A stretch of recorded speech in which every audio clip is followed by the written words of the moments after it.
Burgundy Network podcast.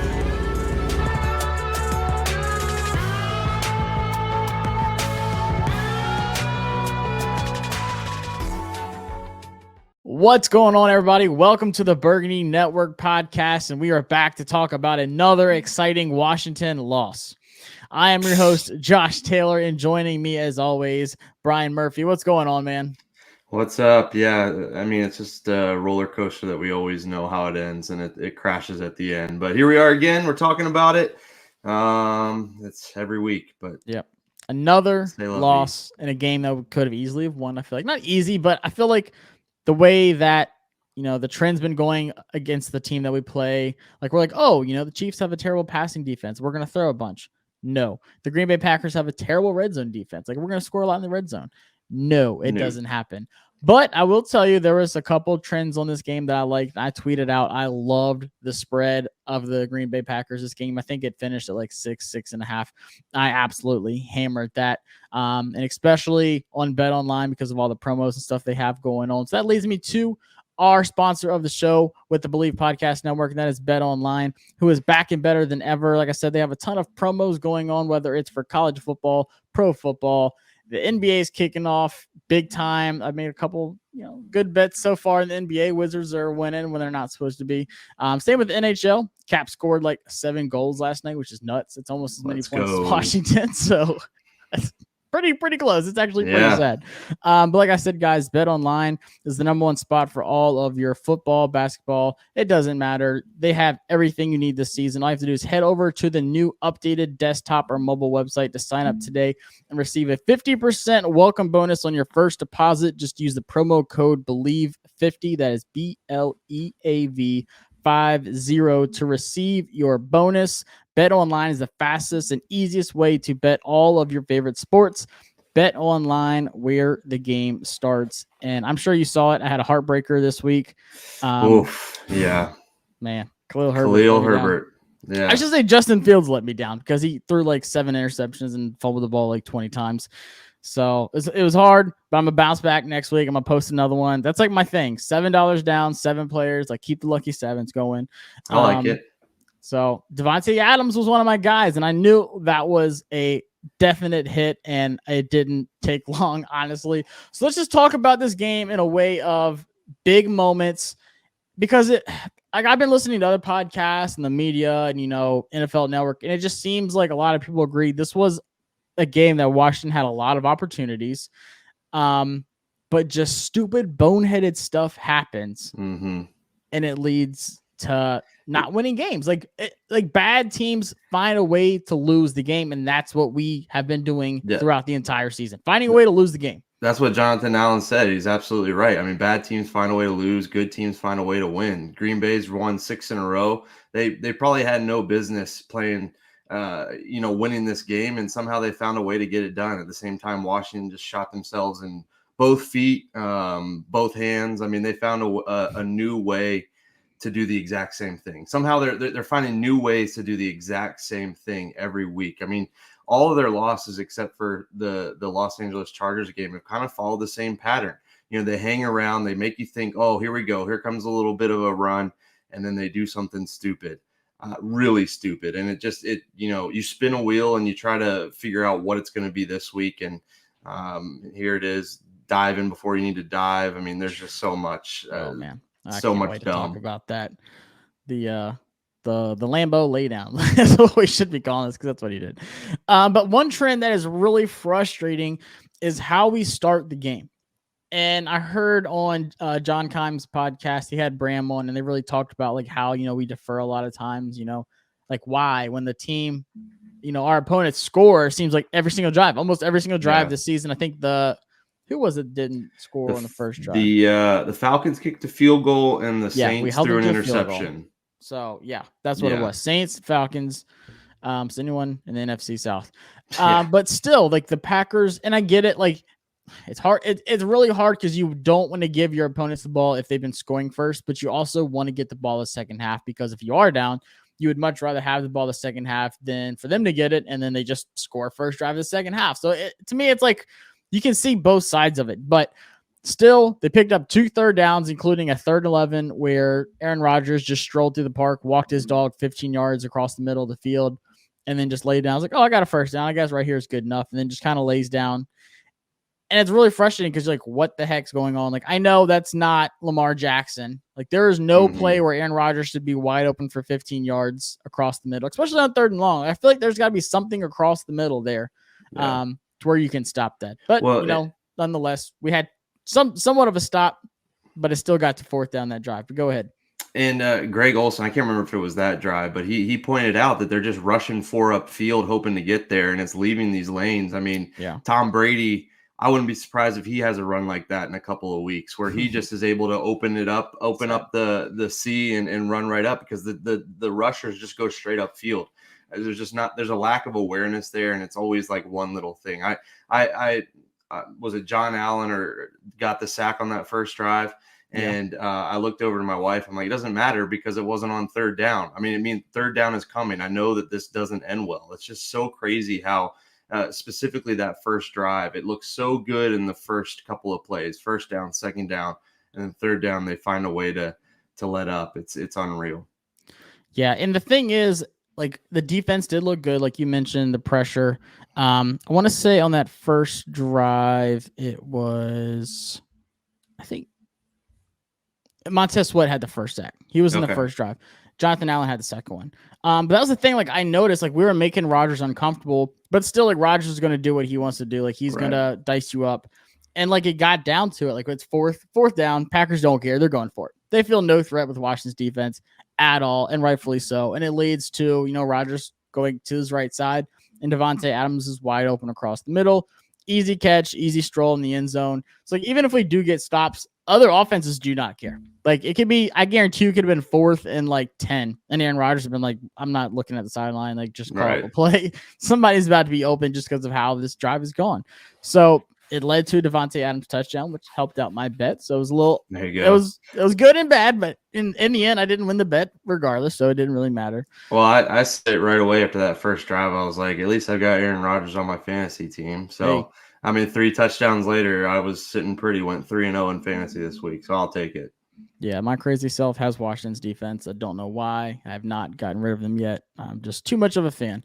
But still, Washington gets the ball next, and it says, hey, like, we're going to go back and forth in this game. We're going to drive down the field. Terry McLaurin had a beautiful touchdown. Loved it. Something about him playing at Lambeau. He just makes, great catches. He had one drop later. But before that, like, he looked phenomenal. The one, was it 2 years ago with Haskins? That, like, one-handed catch across the middle of the end zone.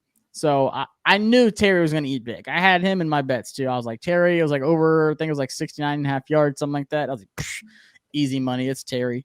So we drive down the field and it gave me hope. I'm like, all right, our offense looks good. It's been kind of, didn't look good against the Chiefs, who they're supposed to look good against. And I knew the Packers are banged up on defense. They're, they've never really had a good defense. It's been a little while. They've had a decent defense, pretty good pass rush, pretty good secondary. Eric Stokes has been a great rookie for them out of Georgia. Like, they had some really good picks. Darnell Savage, like, they're building. They're good enough for Aaron Rodgers to win a Super Bowl. Let's just say that. But still, they drive down the field, score a touchdown, gave me some hope. But Washington gets the ball back. Green Bay gets the ball back, and Washington defense starts showing up. So this is where I'm really watching this game, and I'm like, dang, like, I see the D-line eating. That's when Jonathan Allen gets that sack. It was on, I want to say it was like 3rd and 8 or something like that. When Chase was poked in the eye. Yeah, raked across the eye. All game long, he said, which I definitely saw him getting hit in the face a couple times. But still, like, up to this point, those 2 drives is probably the best the defensive line has looked all season. Would you agree? Yeah, absolutely. It was what we were expecting all summer, all now fall long, for this defensive line to show up. We knew the line of quarterbacks that they were going to have to go against. Nobody was questioning that, but they were actually showing, like, okay, we can dictate a game too. We're not just going to be on our heels the entire game and let Aaron Rodgers, go right down the field. They actually stood up to him there on that second drive, and you're like, okay, this is what I'm talking about. This is what we've been expecting, for 6 weeks now. And it's just, we keep saying frustrating, but it's frustrating that this team can't put a full game together when your defense shows up. Yeah, your defense showed up in the first half against Kansas City as well. They made some plays against New Orleans, and it's just, it's not enough because you do some other dumb stuff. But yes, the defensive line looked really good this game. And I was like, okay, this is what I'm talking about. This is 4 first round picks, and they're showing up and they're showing it out and they're acting like it. Yeah, and I said that the defense has been playing better lately, and people did not like that response, but I think it has. Back to the Saints game, they forced turnovers, they got some stops. Yes, they let the Hail Mary happen, and of course, they let the long touchdown pass, like that happen. But still, like outside of that, I feel like it has been better. They hold the Chiefs to one of their worst halves, and they looked really bad against the Titans. But still, one of the worst halves I've probably ever seen out of a Pat Mahomes Chiefs team. That first half against us, I was like, holy smokes, like this defense is on fire, like causing turnovers. Mahomes just looks frustrated out there. If we could have done that for 2 halves, yes, there's 4 quarters in the game, I feel like we could have won that. Even with the stagnant offense, I feel like that could have possibly been a low-scoring game. I mean, Tennessee showed you can hold the Chiefs to nothing. Like you can really take away their offense, which is kind of crazy to say considering they have like 3 Hall of Famers on the offense. But still, I agree with you. The team just isn't clicking as a whole. Like I really thought about this. Like when I watch games this season, it does not look like last year. I don't care who we were playing, what bad quarterback we were playing against.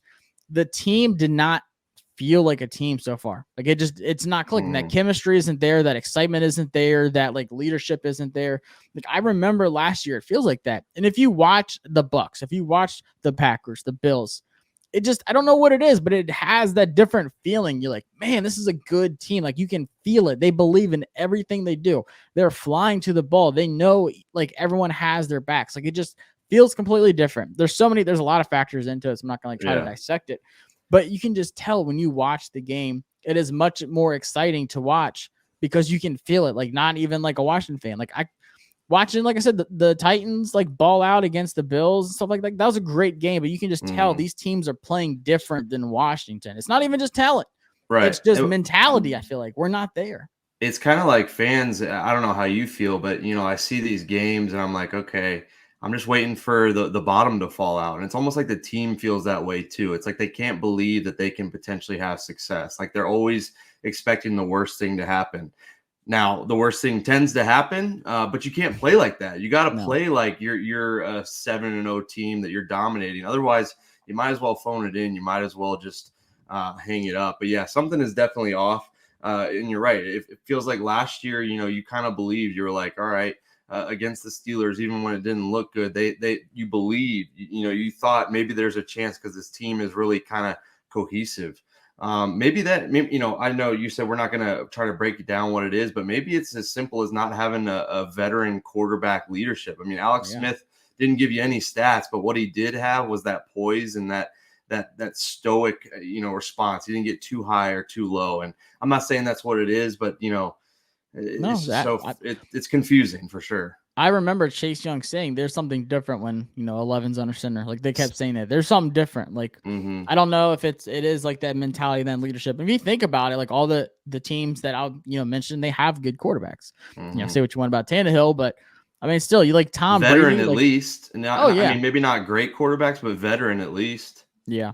I mean, I even think about like Saints teams, like even when they weren't the best, they were winning games because Drew Brees like had every single guy in that locker room believing. So I think it absolutely is a quarterback, which is like the biggest need for this team right now. I firmly believe, and it's something talked about over and over and over. And I wish we didn't have to do that this season, but hopefully next season we aren't. But I just feel like that big missing piece is a guy, even a rookie.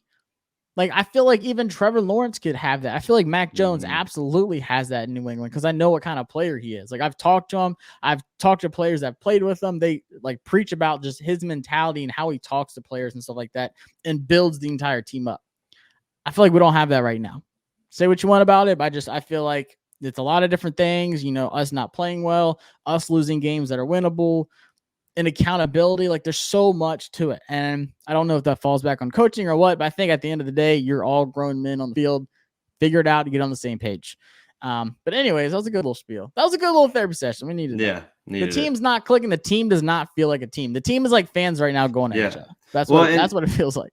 And honestly, it's hard to, pick one player. Obviously, we know they need a quarterback. There's no denying that. But it's hard to blame everything on the quarterback. It's hard to blame everything on the defense. Like we said, when the defense plays arguably their best game, they still find a way on offense to blow it. So it just seems like, yeah, there's something missing there. And, maybe I hate this saying players only meeting, but I mean, maybe that's what it takes. It's gut check time. I mean, you're 2-5. You're going to Denver, which is a hard place to play. You got the bye coming up, and you've got the Super Bowl champions right after that. I mean, you got to figure it out. It's gut check time. These are all cliches, but there's a reason they're cliches, because it's what it takes. And so, yeah, they got to figure it out soon, or this is a lost season. But no, I agree with you. This is starting to get to the point of the season where you're just like, what are we playing for? Like, what? Right. Does it get better? Because like I'm looking at the schedule, and I said, I don't see this team winning more than 3 games. Like maybe we steal one from the Eagles. Maybe,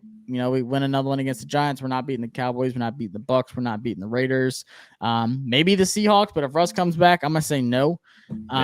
So it's just, I agree with you. It's gut check time. You got to dig deep and really find out like what you're playing for right now. And then, of course, there's the 2 back-to-back field goals, which I haven't seen in a long time, to be honest with you. I don't know when the last field goal Washington's blocked. I don't ever remember one. I think they said it on the broadcast was like a game against Chicago in like 2015.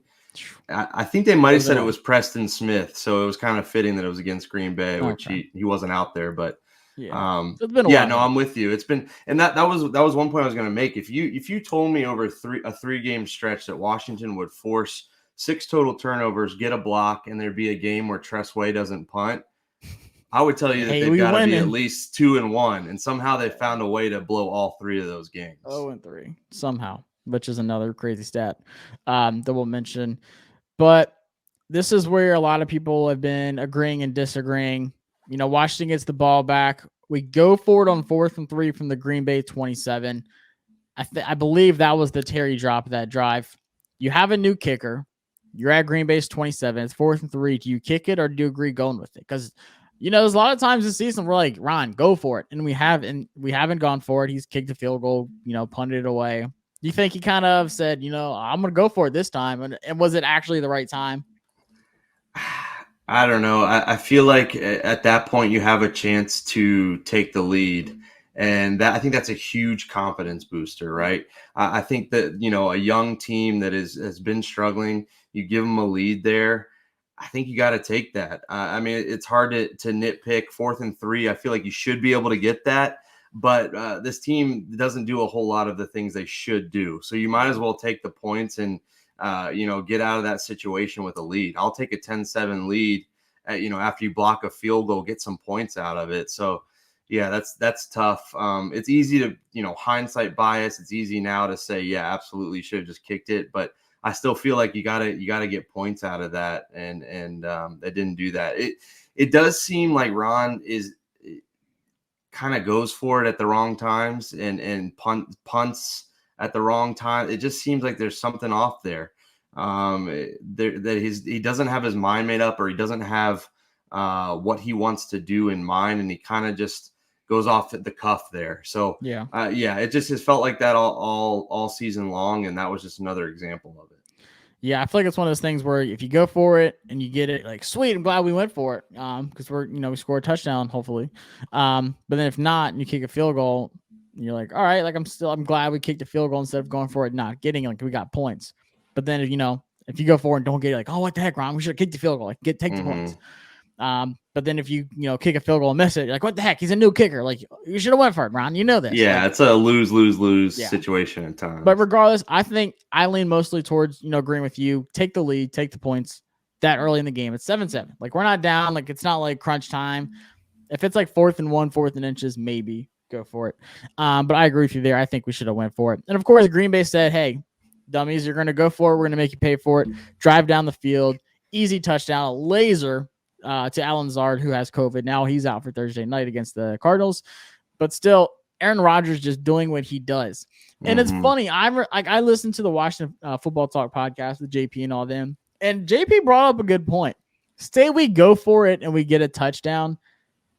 It like this game, like knowing Aaron Rodgers, it doesn't matter what we do. It doesn't matter if we score at least a field goal every single drive. Like, Aaron Rodgers was just like coasting through this game. Like he mentioned the Yeah. Thursday night game against the Cardinals. Like that's like the playoff game for them. This was like a preseason game. When JP said that, I was like, holy smokes, he's right. Like if we drive down the field and score, Aaron Rodgers is like, all right, let me put the backpack on. Like it's time to go to work. Let me get my toolbox. I'm going to drive down the field, score a touchdown. Any kind of threat towards Green Bay, like us scoring, he was like, oh, heck no, hold my beer. I'm going to score some points on y'all real quick.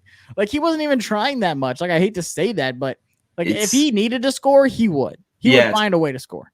It's kind of like a big time college team. They're gonna let the underdog come in and kind of mess around a little bit and score a couple of touchdowns. And then if it gets a little hairy, then they're gonna put their starters right back in there and go at it. Chuck up 5 threes and be up like 20-something points. Yeah, that's what I thought. Like he said that, and I was like, holy smokes, like he's right. It's Aaron Rodgers, and I feel like Tom Brady's gonna do the same thing. If we threat him, he's like, all right, who should I pick this time? Godwin's, Evan, AB, maybe Cameron Brate. No, let me figure it out. Like I'll pick someone on this drive. Like who hasn't scored yet this game, and he'll do the same thing. And that's we talk about the defense playing better, but that's where it's frustrating. This defense should be good enough to be able to stop that kind of thing, and they just, for whatever reason, are not there right now. They certainly have played better. You can say that they've played better, and they're also not good enough. I mean, both are true. Yeah. And it would be nice if the defense could force a turnover and force a good quarterback to be uncomfortable, and they just haven't done that yet. We had half of a game with Mahomes, and that's it. Yeah. Which that ain't good enough, especially when the offense is sucking. So it's 14-7 at halftime. Could have been 14-10. Take that for whatever you want. Still, Green Bay would have been up. First drive, sack fumble by Heineke. Say what you want if it was his fault or not. I feel like the offensive line has been playing phenomenal all season long. That's like been the highlight, which we've been very critical on. But still, regardless, whoever's fault it is, turnover to start the second half. We talk about getting the ball. If you're down second half, you want to get the ball first, but you got to score. You can't give them a short field. That is like the worst thing you can possibly do if you're, not going to take the ball to start the game. And I'm not going to – that was absolutely on Heineke. He needed to step up. You could see it. I feel like there were a couple of times where he needed to step up a little quicker. It kind of feels like he needs to make a decision a little bit quicker than he has been. But also that first down run by Gibson potentially could have broke that for a touchdown. He bounced off of was it Flowers or somebody and fell down. He could have broke that for about 75 yards. But not going to blame it on him either because there's no excuse to turn the ball over. But it's just another shoulda, coulda, woulda for this team. And I feel like that's kind of the motto or the mantra of this team so far. Shoulda, coulda, woulda beat Mahomes. Shoulda, coulda, woulda beat the Saints. Shoulda, coulda, woulda won in Lambeau and didn't. That's our new name. It's the Washington shoulda, coulda, wouldas. The what didn't. The what shoulda happens. But of course, short field. They're going to celebrate National Tight Ends Day the only way they should with Robert Tonyan, who had, I want to say, the most touchdowns by tight ends last season. Like he had a great season last year. It was some crazy rate that he was just scoring touchdowns at an unbelievable clip. And he's on my fantasy team because of that. He's been a little bit of a letdown, but still, regardless, he's going to score on us. Tight ends score on Washington. That's like a tradition around here. It's like a Thanksgiving tradition. Like family coming over, you got the good food. And Washington letting tight end score on us. It's the same thing. Yep. So just right then, you that feels like that fumble and that touchdown was like we're not winning this game. Like that was that moment, like the slouch moment is what I'm going to call it. It was kind of like against Kansas City, missing that field goal. Dustin Hopkins, now a Charger, by the way. But yeah, that was kind of that moment. Yeah, that was kind of that moment. You're like, okay, well, this was fun, and I think that'll do it. Yeah. And then Washington puts together on paper as good of a drive as you can possibly have. 11 plays, 76 yards, 6 minutes and 38 seconds. That is game control, Brian. Mm-hmm. And we scored a touchdown that drive, right? No, we didn't. We should have. This was the Taylor Heineke. Thought we did. What are you doing? You had one job moment. Mm-hmm. And what blows my mind, I do not care about a rule. I do not care about that should have been. I do not care about that. This man is suicide diving every chance he gets to any pylon he sees. But Lord and behold, if there's not a pylon there, he's like, whoa, what is this line? I don't know. Mm-hmm. I don't want to cross this line. What drives you to just lay down at the 1 yard line? Regardless if you think you got in, Like that happened to Aaron Rodgers a couple years back where his knee was down, ball was at the 1 yard line in Green Bay, like almost at the exact same spot on the other side of the field. Like you do this, like your big thing of like who you are is pylon diving. That is what your shirt is. That is what you are known for. That one big play against Tampa Bay. You don't reach the ball out when you're falling. You tuck it in your backside and roll with your back. So the ball is literally on the worst possible spot of your body. I don't get it. Do you think he was really that worried about getting hit when he's getting hit all the other time? No, I mean, I don't know what happened there. It's inexcusable, and you're right. The rule is pretty dumb. Like, I mean, he should have been able to roll in if he wanted to. I think that's a dumb rule, but it's inexcusable. You got to get in the end zone. It's the most important thing you can do is get in the end zone. I don't care how you do it. I don't care if you have to dive when you don't have to. But yeah, he had to get in there. I think the only thing watching it back is maybe that he saw that guy flashing. He got hesitant. But at the same time, you're absolutely right. That's what he's done a million times is dive. I mean, you just dive across that line. You're safe. You roll over, you get up, and you're good to go. You score a touchdown. Yeah, it's inexcusable. There's no really – you can't sugarcoat it. You got to score there, especially when you're down by double digits. You like you said, a great drive. You ate up clock. That was on third down, so you actually were going to make a play on third down. I feel like you can't do that. I feel like he is so inconsistent. Like he's the kind of quarterback to risk it all and go for big plays when he's down because he did it later in the game. Like he's done that all the time. The Falcons, the throwing the Hail Mary, luckily Terry catches it moments, like those plays, like that is what Taylor does. It's either really good or it's really bad. And I feel like this was another of the really bad. And of course, the Lambeau leap. Lambeau leaping when you didn't actually score is probably the most embarrassing thing you can do in the NFL. Like do a tradition, and I get like the emotion of the game going into it, like why he wears number 4 with Brett Favre, like growing up like a Packers fan, like he wanted to do that, and like that's fine, but like that is just terribly embarrassing to not score and then celebrate like you did score. Yeah.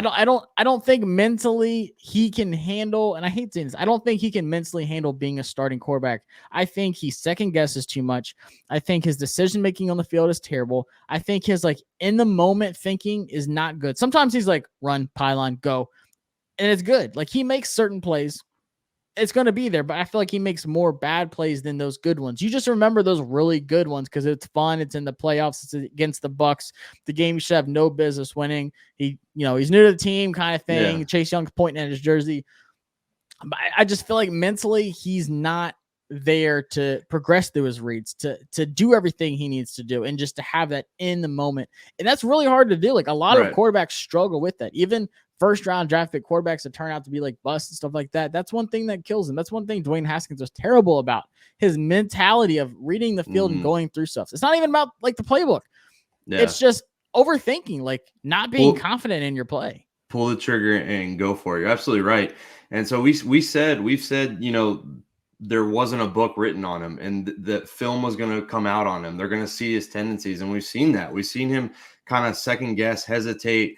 Even on the fumble, like I was saying, there were times he needs to step up, and I feel like there are times when he needs to run when he doesn't, and it is kind of frustrating that it seems like he's overthinking things over and over again.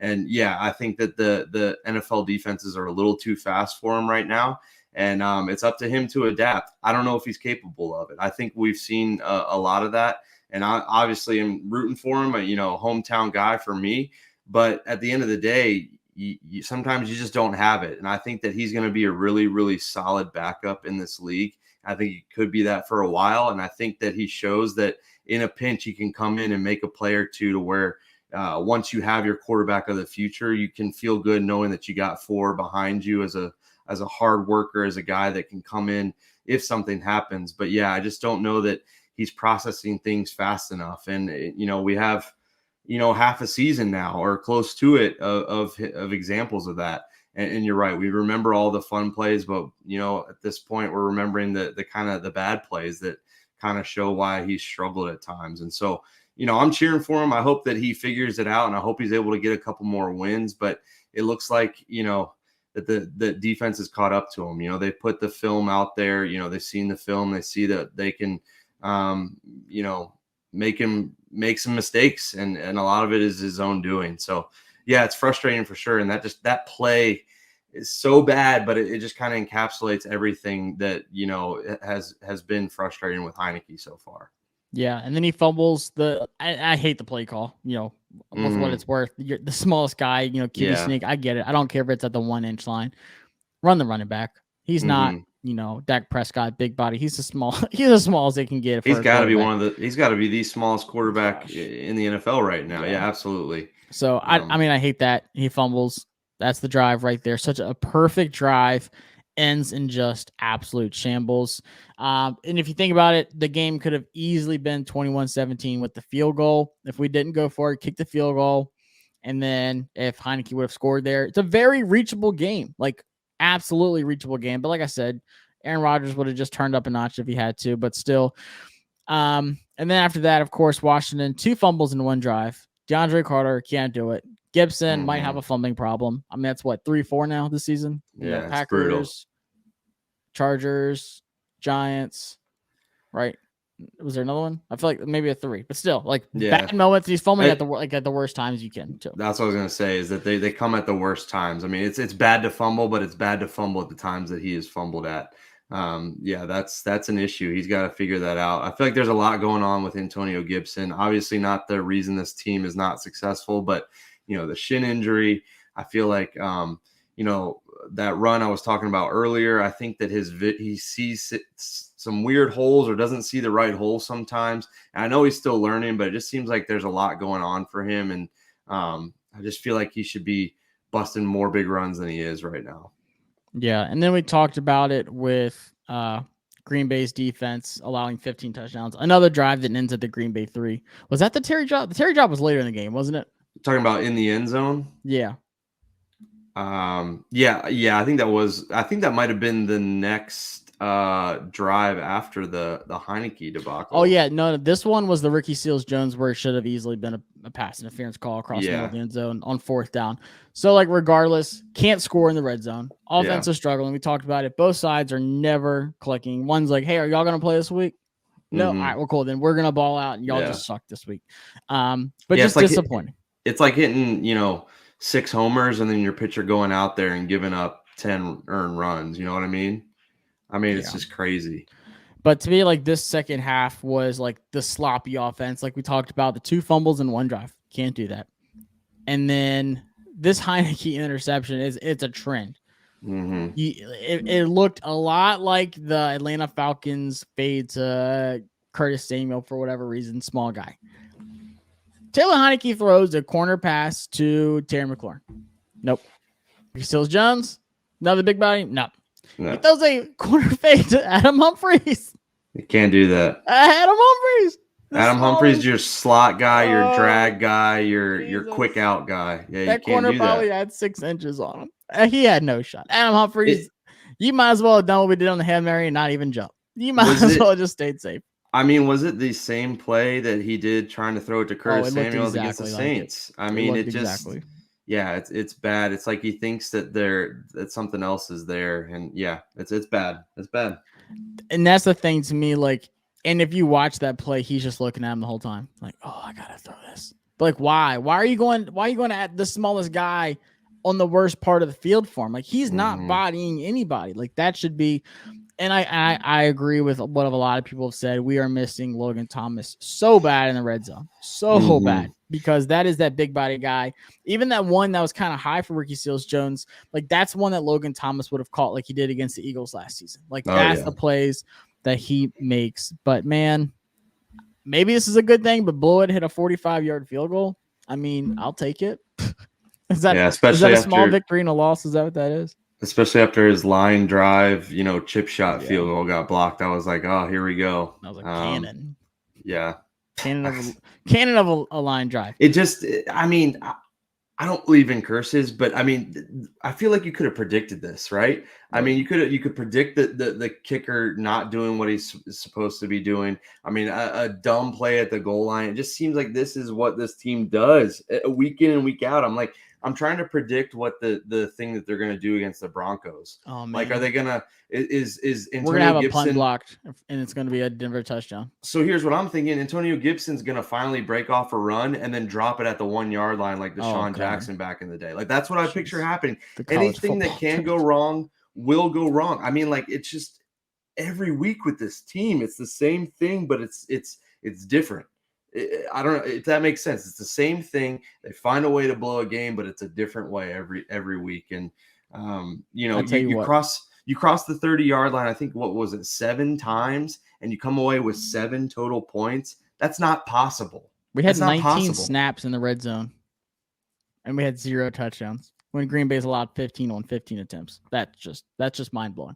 But I tell you what, if there's a team out there that makes really bad plays look really good, it's us. We have the best looking bad plays, do we not? The Hail Mary, the Heineke falling over at the 1. Like, we're at the top. We make losing look dang good. I tell you what, ain't nobody losing like us.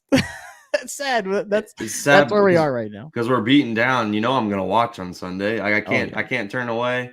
It's not as exciting, I'll tell you that. I used to look forward, and I could not wait for 1 o'clock to come, 4 o'clock, whatever it is this week. But it's like, oh, is that on? All right. Well, let me turn on this beatdown again. Let me turn on this Sunday.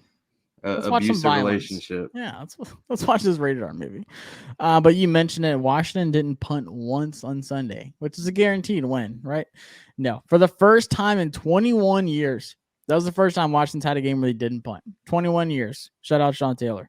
And still lost and only scored 10 points, which was the fewest by the team that had no punts since 2010. 11 years. We're making history, Brian. I was going to say, I mean, there have probably been times like shootouts like that. What was that Chiefs-Rams game on Monday night? It was like 51-45 where I don't know if either team punted, but it's like normally when that happens, even if you lose, you put up 35, 40 points, 10 points, and you don't punt. What were you doing with your possessions then? Throwing it away, dropping it.